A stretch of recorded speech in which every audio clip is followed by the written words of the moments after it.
জাতীয় পার্টি এবং 14 দল তারাও আগামী নির্বাচনে অংশ নিতে পারবে না।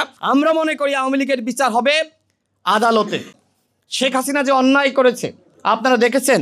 এই গণ অভ্যুত্থানে জাতিসংঘ বলছে 1400 মানুষকে গুলি করে নির্বিচারে শেখ হাসিনার নির্দেশনায় হত্যা করা হয়েছে।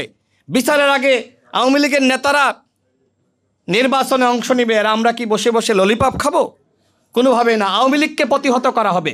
যেমনিভাবে আওয়ামী লীগের বিদায় করা হয়েছে, ঠিক একইভাবে আওয়ামী লীগের কোনো নেতা যদি স্বতন্ত্রভাবে নির্বাচনে অংশ নেওয়ার স্বপ্ন দেখে, ওদেরকে আমরা মাঠে নামতে দিব না। জনগণ ওদেরকে প্রতিহত করার জন্য প্রস্তুত রয়েছে।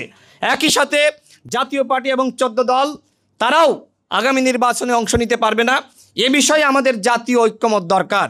Bashundhara public school and college 2026 শিক্ষাবর্ষে ভর্তি চলছে।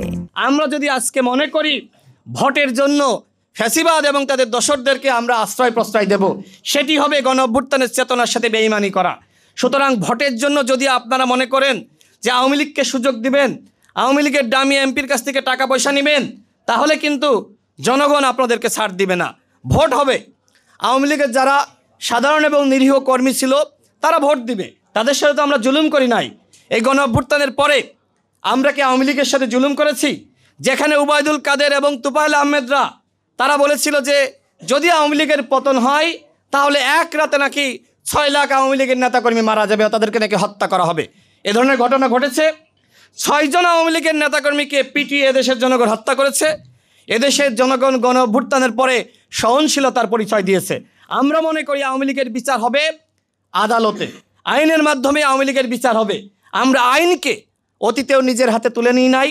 আমরা গণ অভ্যুত্থানের পরে দেখবেন যে মন্দিরগুলো এদেশের রাজনৈতিক নেতৃত্ব পাহারা দিয়েছে।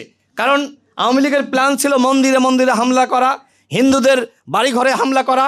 সেই প্ল্যান আমরা সাকসেস হতে দিই নাই।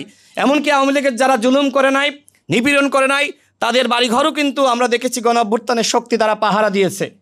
কিন্তু যারা অন্যায় করেছে, অপরাধ করেছে, জুলুম করেছে, নিপীড়ন করেছে, তাদের সাথে আমরা কোনোভাবেই তাদেরকে ছাড় দিতে পারি না, আপোষ করতে পারি নাই।